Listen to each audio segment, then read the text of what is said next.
पिंकी और सुरभि डासना जेल में थी। पिंकी की सजा पूरी होने वाली थी, लेकिन सुरभि की रिहाई में अभी 2 महीने का वक्त था। जेल में पिंकी और सुरभि एक ही वार्ड में थी और इस बीच दोनों की गहरी दोस्ती हो गई थी। इस दोस्ती की एक वजह तो यही थी कि दोनों ही सहारनपुर की थी और दूसरी वजह ये थी कि पिंकी सुरभि की बहुत मदद करती थी। खाना कम हो तो पिंकी अपने खाने में से सुरभि को दे देती थी और रात को सोने के लिए भी सुरभि पिंकी से अपना बिस्तर शेयर करती थी। इतना ही नहीं, जेल के इस वार्ड में पिंकी की दबंगई भी चलती थी। किसी भी महिला कैदी के साथ कोई ज्यादती होने पर पिंकी उसका साथ देती थी। इसीलिए वार्ड नंबर 16 की सभी महिला कैदी पिंकी को बहुत मानते थे। एक दिन सुरभि ने पिंकी से कहा, पिंकी 12 सितंबर को तुम जेल से रिहा हो जाओगी, लेकिन जाओगी कहाँ? पिंकी ने कहा, मैं जेल से छूटने के बाद सहारनपुर अपने गाँव तो जाऊंगी नहीं, सोच रही हूँ दिल्ली चली जाऊं, वहीं कहीं रूम ढूंढ कर रह लूंगी और पढ़ी लिखी हूँ, मैंने MSc किया हुआ है, कोई न कोई काम तो मुझे मिल ही जाएगा। सुरभि ने कहा, तुम चाहो तो ग्रेटर नोएडा में मेरे फ्लैट में रह सकती हो। जब से मैं जेल में आई हूँ तब से वो फ्लैट बंद पड़ा है। पिंकी ने कहा, लेकिन क्या ग्रेटर नोएडा में मुझे जॉब मिल जाएगी? सुरभि ने कहा, तुमने MSc किया हुआ है, इसीलिए तुम फिलहाल के लिए वहाँ के किसी भी इंस्टीट्यूट में पढ़ा सकती हो और 2 महीने बाद मैं भी तो रिहा हो ही रही हूँ। सुरभि की इस बात पर पिंकी को काफी सुकून मिला था। वो पिछले कई महीनों से रिहाई के बाद के स्ट्रगल को लेकर परेशान थी, लेकिन सुरभि की इस बात से पिंकी को अब अपनी परेशानी खत्म होती नजर आ रही थी। पिंकी की रिहाई का दिन करीब आ गया। वो 12 सितंबर को डासना जेल से रिहा होने वाली थी और इस बात से पिंकी बेहद खुश थी। लेकिन जैसे जैसे उसकी रिहाई के दिन नजदीक आ रहा था, पिंकी की सहेली सुरभि उससे दूरियां बनाती हुई नजर आ रही थी। पिंकी इस बात को महसूस कर रही थी, लेकिन उसने इस दूरी के लिए सुरभि से पूछा कुछ नहीं। 11 सितंबर की रात पिंकी और सुरभि जेल के वार्ड नंबर 16 के कमरा नंबर 3 में सोने की तैयारी में थी। पिंकी बिस्तर पर लेट गई, लेकिन सुरभि हमेशा की तरह बिस्तर पर बैठकर सोचने लगी। तभी पिंकी ने सुरभि से कहा, सुरभि, कल मैं यहाँ से चली जाऊंगी, लेकिन मैं देख रही हूँ कि तुम मेरी रिहाई से खुश नहीं हो। अगर तुम्हें लगता है कि मैं तुम्हारे फ्लैट पर न जाऊं तो तुम मुझसे कह सकती हो, फिर मैं कोई और ठिकाना ढूंढ लूंगी। पिंकी की यह बात सुनकर सुरभि ने कहा, पिंकी, तुम ये कैसी बातें कर रही हो? पिंकी बोली, मैं पिछले 1 महीने से तुम्हारे व्यवहार को देख रही हूँ। तुम पहले की तरह अब मुझसे बातें नहीं करती हो। सुरभि ने कहा, पिंकी, बात ये है कि तुम कल चली जाओगी तो मैं यहाँ बिल्कुल अकेली हो जाऊंगी, इसीलिए मैं तुमसे दूर रहकर तुम्हारे बिना इस जेल की 4 दीवारी में रहने की आदत डाल रही हूँ। सुरभि की बातें सुनकर पिंकी की आंखें भर आई थी। पिंकी ने सुरभि के हाथों को थाम लिया और बोली, सुरभि, इतना टेंशन लेने की जरूरत नहीं है, क्योंकि तुम्हारी रिहाई में भी केवल 2 महीने का ही वक्त बाकी रह गए हैं। मैं तुम्हारी रिहाई वाले दिन तुम्हें लेने यहाँ आऊंगी और यहाँ से रिहा होने के बाद हम दोनों ग्रेटर नोएडा में साथ ही रहेंगे। इतना कहकर पिंकी ने मुंह तक चादर तान लिया और सो गई। लेकिन सुरभि की नींदें गायब हो चुकी थी। वो समय में 6 साल पहले पहुंच चुकी थी। सुरभि बीटेक के बाद नौकरी करना चाहती थी, लेकिन सुरभि के पापा और उसके तीनों भाइयों को सुरभि की यह बात पसंद नहीं थी, इसीलिए उन लोगों ने सुरभि का रिश्ता तय कर दिया। इस बात पर सुरभि ने अपने घर वालों को समझाने की बहुत कोशिश की, लेकिन उनका कहना था कि रिश्ता बहुत अच्छा है, लड़का बैंक में मैनेजर है, अगर सुरभि शादी नहीं करेगी तो फिर ऐसा रिश्ता दोबारा नहीं मिलेगा। लेकिन सुरभि तो अपने डिग्री कॉलेज के एक टीचर पवन से प्यार करती थी और उसके लिए वो कुछ भी कर सकती थी। हालांकि पवन शादीशुदा था, फिर भी सुरभि उसकी दूसरी बीवी बनने को तैयार थी। कविता सुरभि के कॉलेज में पढ़ती थी और वो काफी अमीर बाप की बेटी थी। एक दिन सुरभि बिना फोन किए पवन के रूम में पहुंची तो उसने कविता को पवन की बाहों में देख लिया। सुरभि तो वहाँ से लौट आई। बाद में सुरभि को पता चला कि पवन ने अपनी बीवी को छोड़कर कविता से शादी कर ली तो सुरभि भी पवन को भूल गई। एक साल बाद ही सुरभि की बीटेक फाइनल हुई तो वो जॉब की तलाश में ग्रेटर नोएडा आ गई। सहारनपुर में सुरभि के पड़ोस में पुष्पा का घर था और ग्रेटर नोएडा के परी चौक के पास ही पुष्पा की शादी हुई थी। ग्रेटर नोएडा पहुंचकर सुरभि कुछ दिन अपनी सहेली पुष्पा के फ्लैट पर ही रही। परी चौक के पास ही पुष्पा के पति का ऑफिस था। उन्होंने सुरभि को अपने ही कंपनी में जॉब दिला दिया। सुरभि अपने काम को इतनी बेहतरीन तरीके से करती थी कि उसकी 2 बार प्रमोशन हो चुकी थी। सब कुछ ठीक ठाक चल रहा था। सुरभि की सैलरी अच्छी थी, इसीलिए सुरभि अपने घर हर महीने अपनी आधी सैलरी भेजने लगी, जिससे उसके घर वाले भी खुश थे। सुरभि को जॉब करते हुए 2 साल हो चुके थे। अब वो ग्रेटर नोएडा में खुद का फ्लैट खरीदना चाहती थी। उसने इन 2 सालों के दौरान कुछ सेविंग की हुई थी और कुछ बैंक से लोन लेकर सुरभि ने सेक्टर 9 में अपना फ्लैट खरीद लिया। इसी बीच एक दिन अचानक मार्केट में सुरभि को पवन और कविता नजर आए तो उन्हें ग्रेटर नोएडा में देखकर बुरी तरह चौंक गई। पवन और कविता ने भी सुरभि को देख लिया था। सुरभि के पुराने जख्म फिर से ताजा हो गए थे, लेकिन अब वो कर भी क्या सकती थी। सुरभि ने सारे शिकवे गिले भुलाकर कविता को गले लगा लिया। कविता नजदीक की ही बिल्डिंग में 4थे फ्लोर पर रहती थी। सुरभि का कविता के घर आना जाना शुरू हुआ तो सुरभि को कविता से मालूम हुआ कि पवन का कहीं अफेयर चल रहा है। इस बात को लेकर कविता बेहद दुखी रहती थी और एक दिन कविता अपने फ्लैट में मृत पाई गई। पोस्टमार्टम रिपोर्ट से पता चला कि उसे जहर दिया गया था और पुलिस की जांच में पता चला कि कविता की मौत के पीछे सुरभि का हाथ था, क्योंकि जिस रात कविता का मर्डर हुआ उस रात 11 बजे तक सुरभि उसके साथ उसके फ्लैट पर थी। कविता के घर से सुरभि के फिंगरप्रिंट मिले थे, जिसके आधार पर सुरभि गिरफ्तार हुई और उसे 7 साल की सजा हो गई। जेल में सुरभि के अच्छे चाल चलन की वजह से उसकी 3 साल की सजा कम हो गई थी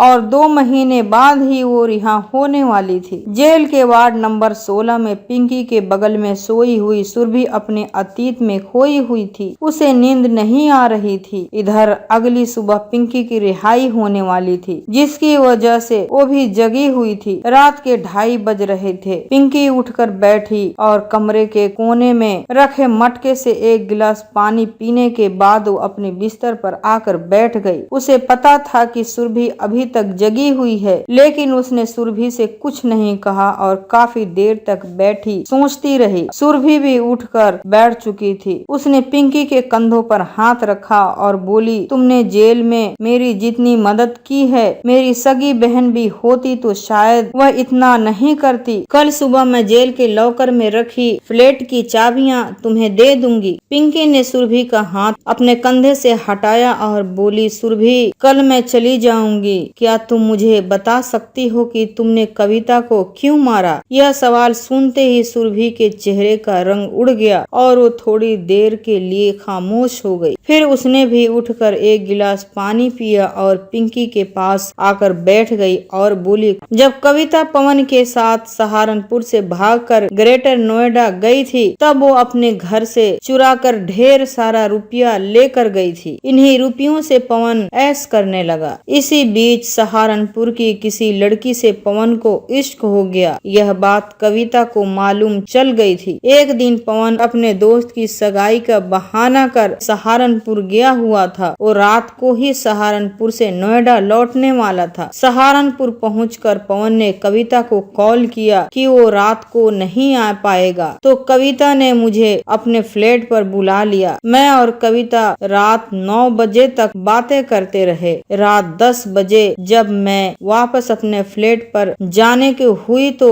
कविता घर में रखी शराब की बोतल उठा लाई। वीकेंड के दिन अक्सर पवन अपने दोस्तों दोस्तों के साथ शराब पीता था, इसीलिए कविता के घर में शराब का होना कोई बड़ी बात नहीं थी। लेकिन मैंने कभी शराब को हाथ तक नहीं लगाया था। फिर भी कविता ने 2 गिलास में शराब उड़ेल दी और मुझसे शराब पीने की जिद करने लगी। मैंने शराब का गिलास उठाया ही था कि कविता के फोन पर पवन का फोन आ गया और वो उससे बातें करने लगी। इसी बीच मैंने कविता से नजरें बचाकर अपने गिलास के शराब को किचन के सिंक में उड़ेल दिया और गिलास में पानी डालकर अपनी जगह बैठ गई। पवन का फोन कटने के बाद कविता फिर से मेरे सामने बैठ गई और उसने मुझसे शराब का गिलास उठाकर पीने के लिए कहा, तो मैं पानी के गिलास को ऐसे पीने लगी जैसे उसमें शराब भरी हो। कविता ने भी ज्यादा गौर नहीं किया और थोड़ी देर बाद मैं उसके घर से निकलकर अपने फ्लैट पर आ गई। अगली सुबह मैं ऑफिस जाने की तैयारी में ही थी कि मुझे पुलिस ने अरेस्ट कर लिया। कविता ने जो शराब पिया था उसमें खतरनाक वाला जहर मिला हुआ था और उसके साथ उसके कमरे में मैं मौजूद थी। सारे सबूत मेरे खिलाफ थे, इसीलिए कविता को जहर देकर मारने के जुर्म में मुझे 7 साल की सजा हो गई। सुरभि की बात खत्म हुई और वो खामोश हो गई। कुछ देर बाद पिंकी ने सवाल किया, पवन तुम्हारा पुराना प्रेमी था और यह बात कविता जानती थी। ये भी तो हो सकता है कि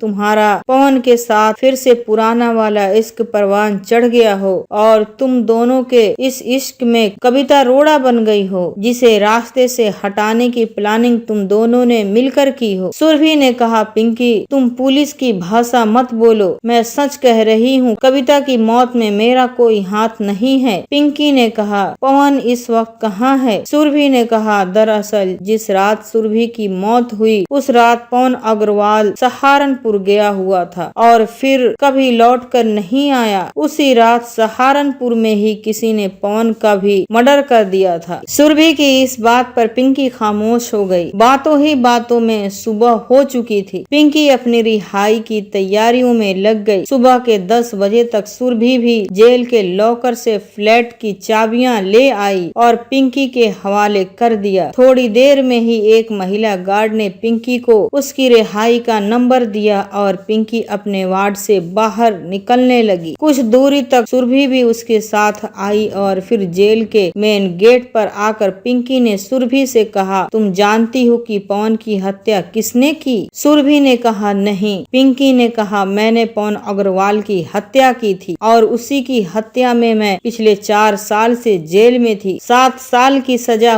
हुई थी, लेकिन मेरे अच्छे बर्ताव की वजह से तुम्हारी तरह मेरी भी 3 साल की सजा कम हो गई। पिंकी की यह बात सुनकर सुरभि के पैरों तले जमीन खिसक गई। वो आंखें फाड़े पिंकी को देखती रह गई और पिंकी उसकी नजरों के सामने ही जेल से बाहर निकल गई। शाम तक पिंकी सुरभि के फ्लैट पर पहुंच चुकी थी। 4 साल से बंद फ्लैट की साफ सफाई करते हुए रात हो गई तो वो बाहर से खाने का सामान खरीद कर लाई और रात का खाना खाकर पिंकी बिस्तर पर लेट गई। जेल से रिहा होते वक्त सुरभि ने पिंकी को कुछ रुपये भी दिए थे, जिससे पिंकी को ज्यादा दिक्कतों का सामना करना नहीं पड़ा। जेल से आने के 1 महीने भटकने के बाद आखिरकार पिंकी को जॉब मिल गई थी। पिंकी ने MSc किया हुआ था, इसीलिए एक कोचिंग में वो साइंस पढ़ाने लगी। 1 महीने के बाद वो समय भी आ गया जब उसकी सहेली सुरभि की जेल से रिहाई होने वाली थी। उसने 1 दिन की छुट्टी ली और सीधे डासना जेल पहुंच गई। जैसे ही सुरभि जेल से बाहर निकली उसे सामने ही पिंकी नजर आ गई। दोनों सहेलियां रात तक ग्रेटर नोएडा पहुंच गई और फ्लैट पर पहुंचते ही सुरभि ने पिंकी से सीधा सवाल किया। वो बोली, पिंकी 2 महीने पहले जेल से रिहा होते वक्त तुमने ऐसी बात कही कि मैं 2 महीने से तुम्हारी उस बात को लेकर परेशान हूँ। मुझे बताओ कि आखिर तुम्हारी पवन से क्या दुश्मनी थी? तुमने उसकी हत्या क्यों की? पिंकी ने कहा, पहले खाना खा लो, उसके बाद मैं सब कुछ बता दूंगी। रात का खाना खा लेने के बाद पिंकी ने अपनी कहानी शुरू की। पिंकी ने कहा, दरअसल पवन मेरा जीजा था। मेरी बड़ी बहन रेखा की शादी पवन से हुई थी। 6 साल पहले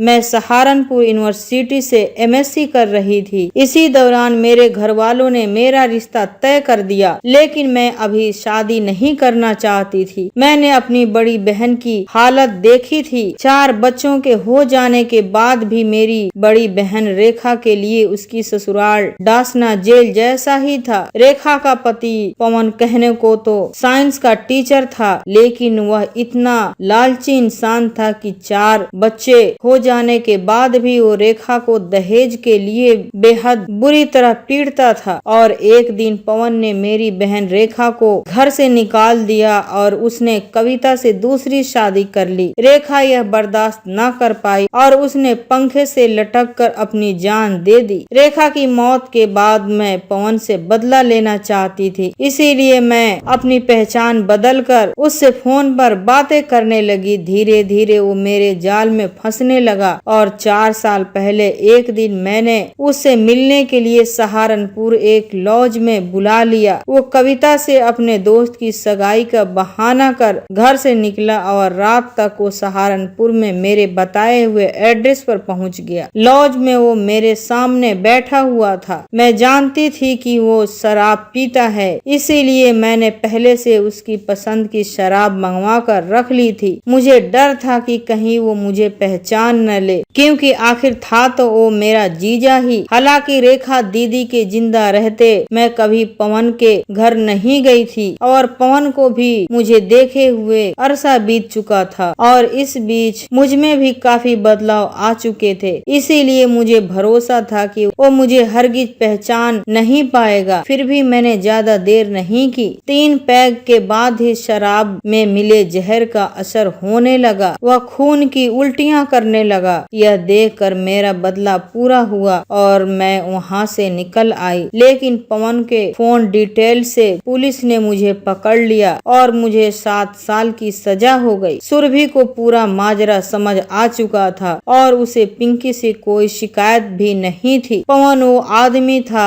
जिसने न जाने कितने औरतों की जिंदगियां बर्बाद की थी, इसीलिए उसे सजा तो मिलनी ही चाहिए। पिंकी ने कहा, क्या तुमने कभी यह जानने की कोशिश भी की अगर तुमने कविता को जहर नहीं दिया तो उसे जहर किसने दिया? सुरभि ने कहा, कविता की हत्या के जुर्म में मैंने सजा काटी, लेकिन मैंने उसकी हत्या नहीं की। कविता पहले से ही डिप्रेशन में थी और वो यह भी जानती थी कि मैं पवन की पुरानी गर्लफ्रेंड हूँ। मुझे लगता है कि शराब की उस बोतल में जहर कविता ने ही मिलाया होगा ताकि वो अपने साथ मुझे भी मार सके। पिंकी ने कहा, नहीं, शराब की उस बोतल में जहर कविता ने नहीं बल्कि मैंने ही मिलाया था। पिंकी के यह बात सुनकर सुरभि उछल पड़ी। उसे तो यकीन ही नहीं हो रहा था कि उसके सामने कविता की कातिल बैठी हुई है। सुरभि कुछ कह पाती इससे पहले ही पिंकी बोल पड़ी, कविता की मौत से कुछ दिन पहले मैं ग्रेटर नोएडा आई थी। मैंने शराब की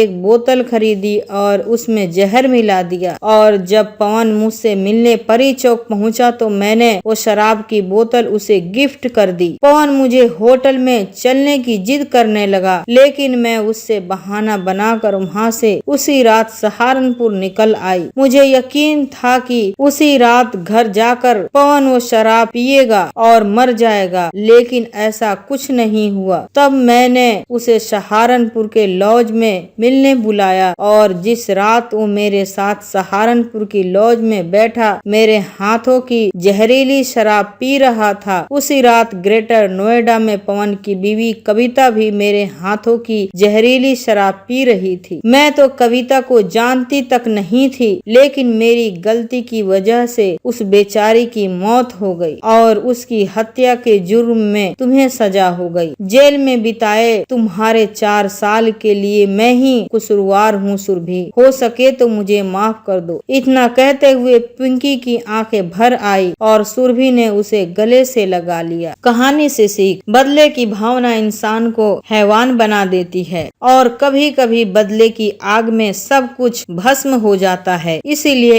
एक नागरिक को हमेशा न्याय प्रक्रिया पर भरोसा रखना चाहिए। आपको यह वीडियो कैसा लगा कमेंट बॉक्स में जरूर बताएं। मेरे इस चैनल को सब्सक्राइब जरूर करें, क्योंकि मैं आपके लिए लाती हूँ सबसे ओरिजिनल कहानियाँ। शुक्रिया आप